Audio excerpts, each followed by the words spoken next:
Charles, look at that. Nary a delay. Interesting. But it doesn't seem to be playing on YouTube. As you observed, Charles, there was some, I guess you might call it a disturbance in the force. That's right. Almost as if a million voices cried out and then were suddenly silenced. Maybe we could ask the audience if they... Yeah, I don't know if this is going at... Well, okay, let's see. We should... There's some problem with YouTube that we've just observed. It's got me signed out and it won't allow me to sign back in, so I don't know if our broadcast is going out right now. Let's see if it refreshes here. It still says waiting for Jason Goodman, so that's bad. Let me try to sign in here. The internet is a wild and woolly place, Charles. You never know what might happen on any given day. Oh, yeah, that's an interesting... What is it? I can't read it. It's a stack of TVs that says, sorry, we could not log you in. Please try later. I think we should assume it's not going out. Well, it's not going out on YouTube, which is a problem, at least not on the Jason Goodman channel. Let's see how Crowdsource the Truth 2 is doing.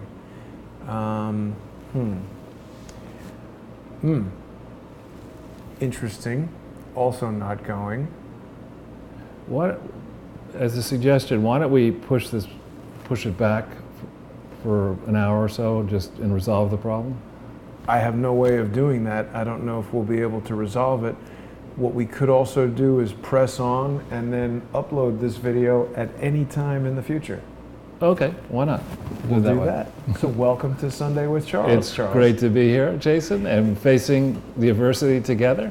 Right. This is horrible adversity. Hopefully we can overcome it. I'm very confused by this. There seems to be nothing I can do right now.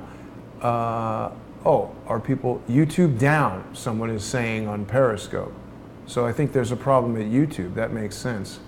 Well, we'll carry on here on Periscope, on Facebook, on DLive. Unfortunately, our viewers on patreon.com and subscribestar.com aren't going to be getting the show. Because what I typically do, Charles, is I reserve the only on Patreon shows. Those are fed through a different method other than YouTube to avoid such circumstances. But right now, I guess the only place people can see us live is going to be Periscope, DLive, VK.com, and some of these others. So I try to diversify the platforms. I apologize to our viewers on YouTube. This is a good indicator that perhaps for this show on Sundays, I should rely on the alternate platform for Patreon and Subscribestar. It's so important for viewers to become sponsors of the show because the viewer sponsorship is the only financial support that the show has. I've specifically made it a point of building Crowdsource the Truth around this type of model because I personally feel that the advertiser-driven model, although that was great when TV was invented in the 1950s, 60s, 70s, when we started having cable TV, people didn't want the FCC to censor what was being broadcast so they could subscribe to things like HBO or in whatever and get much more diverse programming that maybe was objectionable to, name the advertiser, Ivory Soap, whoever makes cigarettes and booze and all that stuff. The non-advertiser. Well, you know what I mean. There's advertisers that have an agenda that they want to push, but by keeping the business model at Crowdsource the Truth based on micro sponsorship from viewers, we're eliminating that financial influence that any sponsor would inherently have. So I hope that people will become sponsors of the show, even if they're just watching the free programming. They can go to subscribestar.com/crowdsourcethetruth or patreon.com/crowdsourcethetruth, become a monthly sponsor. People can also become one-time sponsors by going to paypal.me/crowdsourcethetruth. And we still have that wonderful Sunday with Charles screensaver, which will be updated soon. And Bob Dirt will surely be going down in the annals of whatever. Don't use that word. Sorry. Yes. Or phrase, I should say. Right. Actually, before we compliment the art department, one thing that I think is worth mentioning, commenting about what you just said, there was a story out last week about how people are coming to realize that whoever studies this stuff, and I don't know how objectively they can study it, is proclaiming that people today are actually dumber than they used to be because, in part, for a number of factors. I think one of the factors is what you talk about, that so much of the information that is fed to audiences around the world is in short sound bites. It's not developed. People are not trained the way they were in my day and your day to spend real time diving deeply into something that you care about so that you can hope to become a world expert. Instead, everyone's a surface level commentator. So what does so-and-so think? Well, so-and-so says this, so that means it's right. And they go from lily pad to lily pad, jumping around. Then they put on their yoga pants and they go and go to Starbucks or whatever. I mean, it's just, they're not digging deeply enough. And when I think about, I used to enjoy actually watching Fox and Fox News Sunday. I can't watch Fox. I will not watch Fox News Sunday anymore. I have a hard time with many of the Fox programs because there's so much commercial, so many objectionable commercials. It's not only that there are commercials. I mean, I don't want to spend an hour listening to a litany of this thing, or your eyes will fall out. This thing, you get arthritis. This thing, diabetes. Right. Your wheelchair. Your MyPillow. I don't want to be assaulted with minute after minute of those things, and then to have to bear up and deal with Chris Wallace and some of those other people. It's not me. I don't need that. Well, I'd much rather have, in the limited time that I have to watch, I'd rather learn something. And I think that the way you're doing it, not only with this show, but with the other shows, is the correct way to do it. The challenge, of course, is when you start doing stuff for free, people say, well, if he's going to do it for free, why should I pay? Right. And so comes a point when, maybe the price point needs to change, or you need to find a different way to get paid. But hats off to you on the tremendous growth in a short period of time. We were talking about that just before the show, how here we are, June, middle of 2019. It's really hard to believe how quickly time is passing, but we're at the middle of the year. When I went back to 1 year ago, the growth of the channel in 1 year is good, but at the same time, over the next 6 months, I have some hard decisions to make because I'm earning a lot less money than I used to in my Hollywood career and in my career producing corporate video productions and things like that. So the next 6 months of 2019 will be critical for Crowdsource the Truth. I think most people probably know that I could essentially earn more money working at McDonald's and not subject myself to the daily harassment. Plus the free food. Free food, right. Do they sell food at McDonald's? I did not know that. But I do want to let everybody know that Periscope is working. YouTube seems to be having some YouTube-related problem, not a Crowdsource the Truth-related problem. It just won't let me sign in, and it will not start the broadcast. So something's wrong with YouTube. People should sign up for Periscope as well. There were over 5,000 Periscope followers, and then it cut by like 500 in a day, which didn't that's weird. Make a lot of sense to me. So I don't know what's going on. We still have this broken TV thing coming from YouTube. So we'll just carry on with the show and upload it to YouTube later. Charles, I think everyone is really fixated, rightly so, on this press conference that Robert Mueller made. And I think that what you had said about people being less critical in their thinking, I think is true. I think our diets have changed from the time I was a young boy until now. The physiology of chickens and cattle, just the growth of companies like McDonald's have changed the way farming works, really in an international kind of way. And I think this is having an impact on our health. And the mind is part of the body. So if you're not healthy of body, you're going to be unhealthy of mind.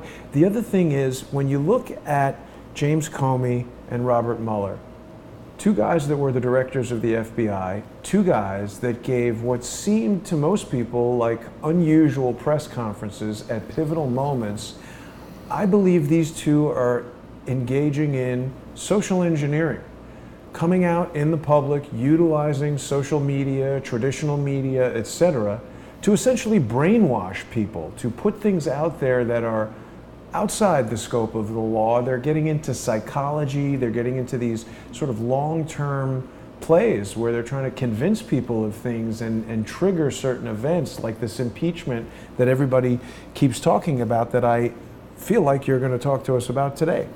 Well, yeah, I mean, on the case of Mueller, in the case of Comey, and really many high officials in government, the natural reaction, I would guess, that the normal American has is, well, the head of the FBI can't be a crook. The head of the CIA can't be a crook. Vice president can't be a crook. And so you're inclined to believe in these loyal, in theory, line FBI agents and these many members and lawyers in the Justice Department. And I think, what we're beginning to see now is that the extent, and today we're going to get into some great depth on this, that the extent of the corruption and rot inside the FBI, inside the Justice Department, inside the IRS it's pervasive.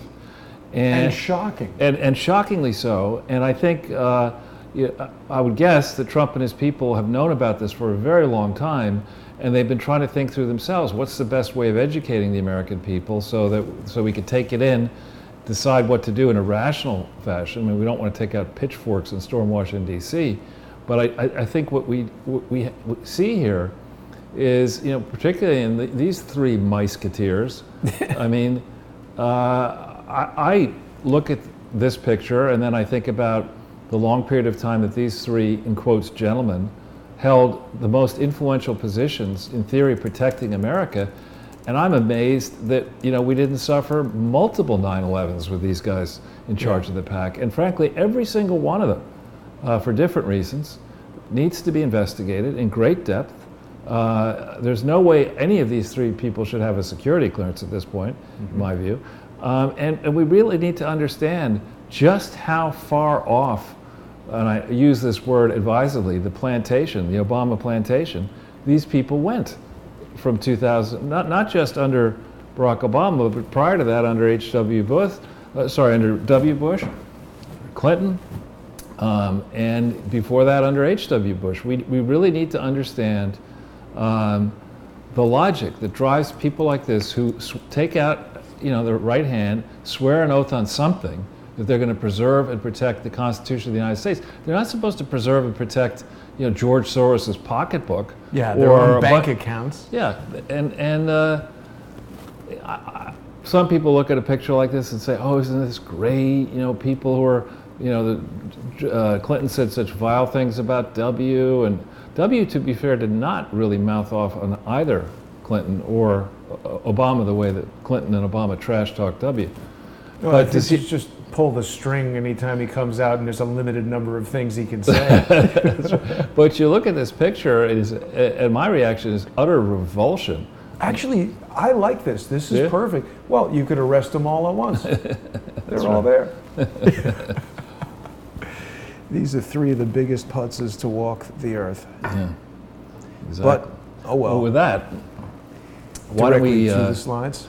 Yeah, the art department, though, deserves a compliment, I think. Well, Charles, I do want to share with everyone our growing playlist, but unfortunately, something went wrong. And we have the monkeys at Google are basically trying to fix YouTube with a hammer. I don't know how well that's going to go, but people can catch up with all of the Sunday with Charles episodes, and although it's on temporary hiatus, people can also get the Charles Ortel is Closing In episodes by going, when it is restored, to YouTube and the Jason Goodman channel and the playlist for Sunday with Charles.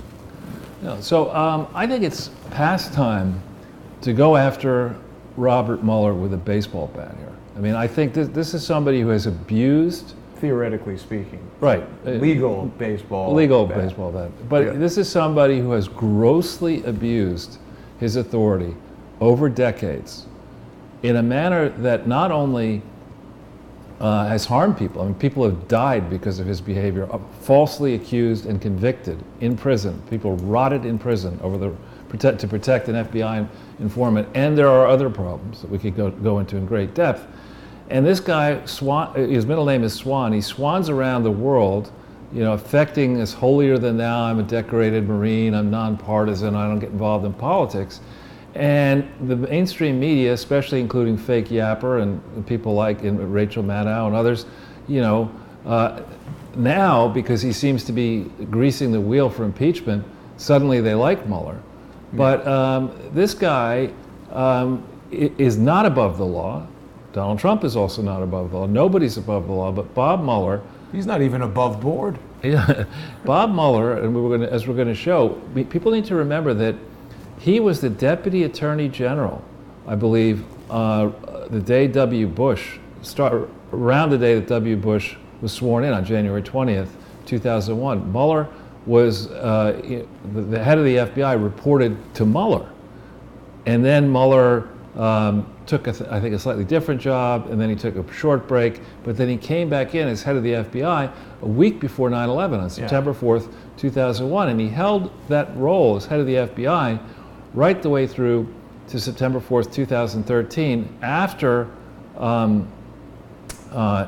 Obama was, in quotes, safely reelected. In 2014, I think he spent 13 years as the director of the FBI. 13.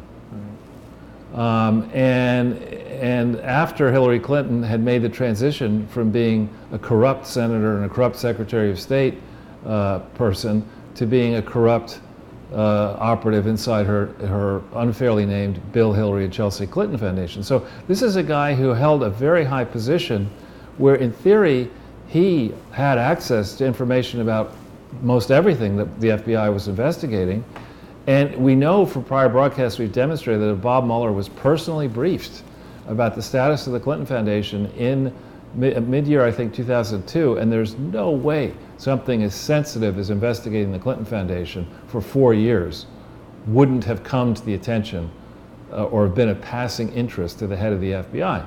So we've been building the case for several years now that this Mueller assault against Trump that began officially May 17th, 2017, and our show began the next month, has been an attempt by the Uniparty, backing Bob Mueller, to obstruct a true investigation into the fine contours or the broad contours of the Clinton corruption engine masquerading as charities inside and outside the U.S. It has been an aggressive, partisan, and I would argue illegally founded investigation without a predicate. They were never investigating a crime. They were investigating, collusion, which is not a federal crime. And in the end, they were forced several years after they started to admit, we found no evidence of an American participating in any kind of conspiracy, which is a crime, to affect the outcome of the 2016 election. So here's Mueller working for about 2 years on a project that wasn't really lawfully started in the first place, aggressively, vindictively targeting people like Jerry Corsi and others, sending more people against, I believe, Manafort than they sent against Osama bin Laden to recapture him, and knocking down Roger Stone's door, and yet giving free passes to the corrupt Clinton operatives who have been working hand in glove with the Clinton family since before Bill Clinton was president, to monetize his role as a president and then his role as the husband of somebody who was likely to be a president and maybe the father of somebody who could eventually someday become president. So Mueller, Chelsea? Yeah, well, that's the theory originally. Oh, no. Yeah, I don't think she might be end up being president of the kingdom of, what's that, king of Lesotho or something? I'm thinking the PTA. But no, that was the theory. And Mueller here has been in this position of great power, lording his authority over many people, targeting, trying to get Jerry Corsi to lie, to confess to a crime he didn't commit, using the full force of the Justice Department, the FBI, against a 72-year-old man. It's just a gross abuse of power.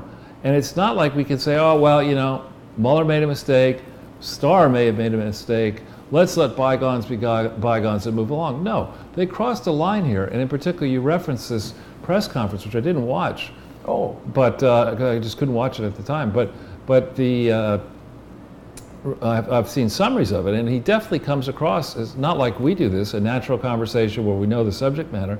He was reading off of script. Yeah, he's looking down basically the whole time. And the basic thing that he did was so abhorrent to the notion of justice. I know Sidney Powell's talked about it, Hannity's talked, many people talked about it, but just to refresh everybody's recollection, in this country, we do not have a star chamber where some political hack, Mueller, can get a whole bunch of government resources and then pick a person before the crime has been identified and then dry clean that person's life to see if there are any crimes that'll shake out of there.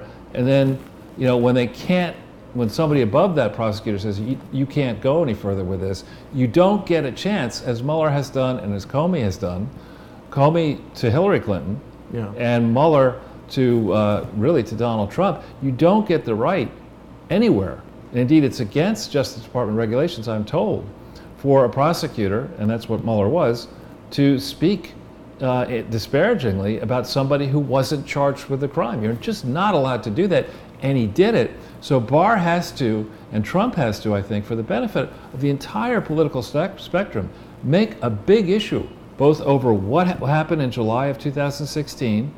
We talk about Mueller's all into trying to figure out, did people collude to affect the election of 2016? I mean, no, he's determined that the Russians did affect it. Forget about any evidence showing that. What about the evidence that, forget about foreigners affecting the election. What about the Democratic Party? What about Perkins Coie? What about the Hillary Clinton campaign? What about Donna Brazile and the insiders, Debbie Wasserman Schultz, colluding illegally and in many ways against state laws, against federal laws, to dramatically affect the election by stepping on the back of Bernie Sanders, making sure he didn't get a shot, and then by thinking that they were going to rig the election and force Donald Trump out. I mean, this whole it's one thing to be a political partisan, which I hate that life, and I stay as far away from that area as I possibly can. But I think I can understand that people would think when you're in an election, you're going to do everything lawfully possible to get dirt on your opponent and protect your candidate, and if you've got a way of doing something really tricky and clever that'll make either the opponent look bad or you look good, you have hatchet people to do that for you. I understand that that's the way the life works. I'm not naive, but you cannot be doing that with taxpayer resources. You absolutely can't take either government funds from your CIA or FBI or other government officials' salary and staff and the special tools that our government has to get inside what's going on in this country. You may not use that for partisan political ends, and that's exactly what they did during the election. And then once they were shocked and they realized that they couldn't even rig the general election properly, they probably thought they had it rigged. Can't even cheat properly. What we got to do now is we got to overturn the results of the election. And first we got to resist, maybe challenge the election results. That didn't work. Then we've got to make the inauguration period difficult. When that didn't work and he was sworn in, then we got to send rumors flying around the world that Donald Trump is incompetent, has lost his mind, and it was a coordinated campaign against him, which is nasty as hell. Yeah. Well beyond what happened. Let's say the worst excesses of Richard Nixon, which was really bad. And we have at the same time these tooth fairies in mainstream media going around and accepting the idea that if you look into the Obama period, you'll find that it was scandal-free. I mean, it's just ridiculous that even Barack Obama would say that kind of stuff now, because it's just so manifestly untrue. Yeah. So when I look at this, what Mueller's been doing, and it's so far away from being lawful, it's so far away from the norms, I ask the question, why would he do this? Because he's not completely stupid, right? He's doing it because he and others don't want you, the viewership, to understand just how corrupt this government has become in the age of social media, in the age of rising tech power, in the age where the population is, frankly, richer and happier than it's ever been before, and not inclined to rock the boat. So, I mean, I think what they've been trying to do here is to cover up the biggest con job ever attempted on a wealthy nation and on the planet itself.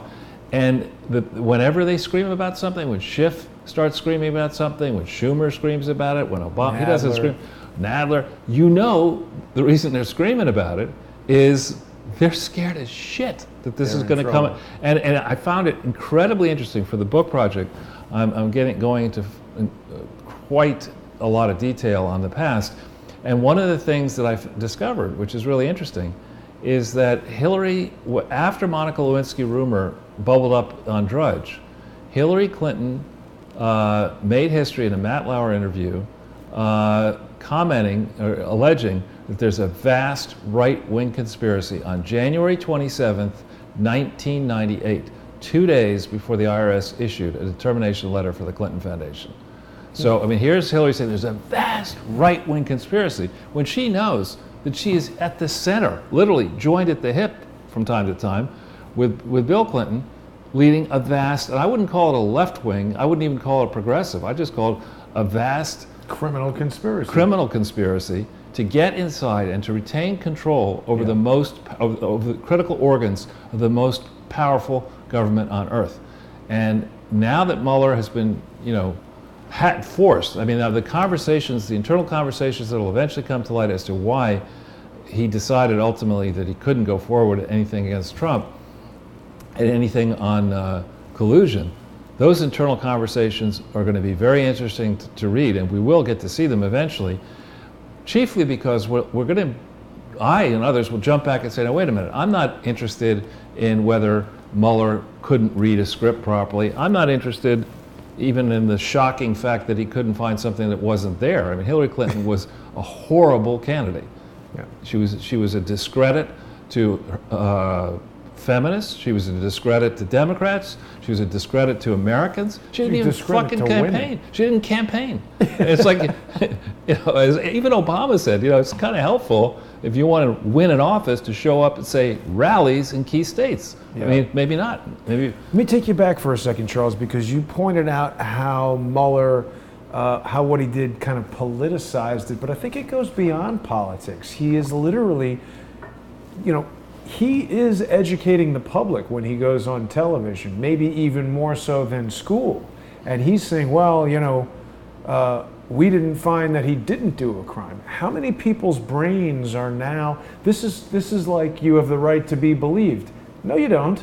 Right, this is not the way this works. Well, but that's why I say Trump and Barr and, Ray, I think it's a lot of explaining to do, but our federal government needs to stand up and chastise Mueller and chastise Comey for the absolutely investigate, prosecute, and incarcerate these people, because you cannot.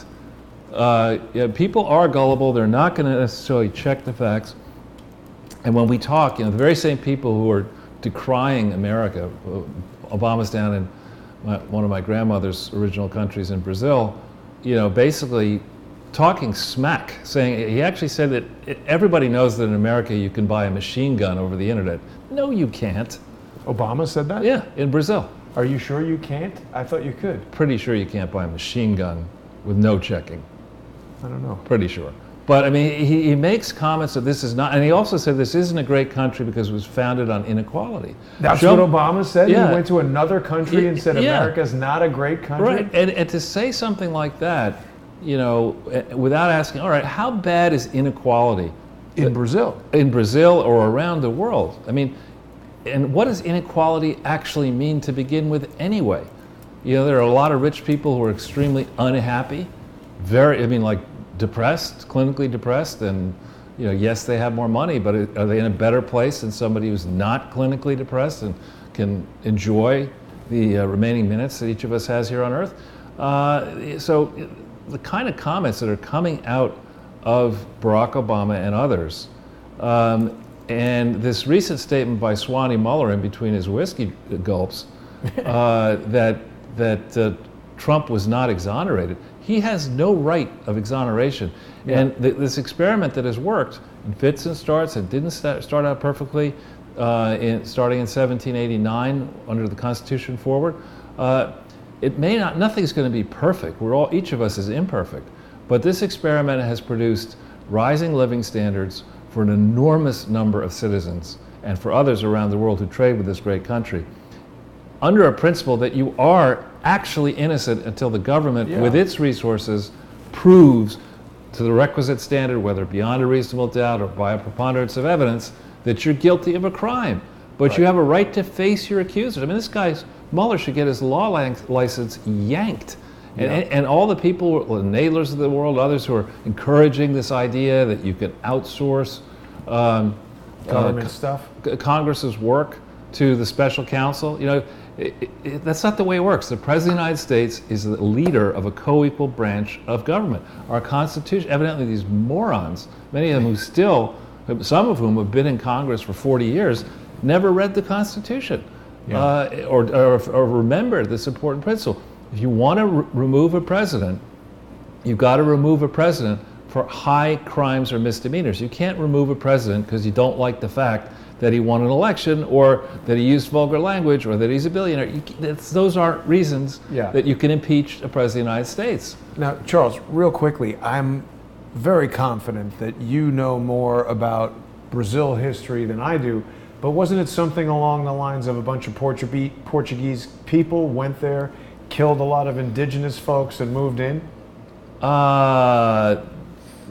Well, I don't know. Something along those lines. That's a good summary, maybe. Actually, the thing that's a little bit different about Portugal is that Brazil, according to my brother, who does know a lot, who's lived in Brazil for a long time and is an expert on Brazil, is that it was less the case, actually, in Brazil. Definitely in the Spanish, Portugal versus Spain, in the Spanish colonization efforts, there you're talking about eradication, whether by slaughter or unwittingly by spreading disease. Less so in Brazil. In Brazil, I mean, you've been to Brazil. Well, I mean, it doesn't seem to me that the indigenous peoples of Brazil built Sao Paulo and Rio. That seems more like European stuff. That's definitely. So somebody came in there, pushed somebody off the land, and said, "This is a nice place. We'll take it." Again, Brazil actually was the biggest transporter of slave labor from Africa by far. Was from southern Africa, Angola area, down to Brazil. Actually, it was like many times the volume of Africans who were enslaved or had been enslaved or were enslaved and brought into typically the Caribbean and the American South. But we're digressing, I think, a little bit here. Right. So, if we could go back to in Robert Mueller, we have somebody who's really a shameful individual. Yes. Or shameless. Disgraceful. But he needs to. We need to make an example of what we need to find out what really happened here, and we need to go deeply into the rationale for this all happening. Who are the important parties? We can't just let Mueller, walk the gangplank and all the people who were pulling the strings of Robert Mueller get away with pulling somebody else's strings, say Kamala Harris's strings, or you name it, after 2024. So there's been a real effort here to stop Donald Trump from doing what he pledged to do to his supporters, and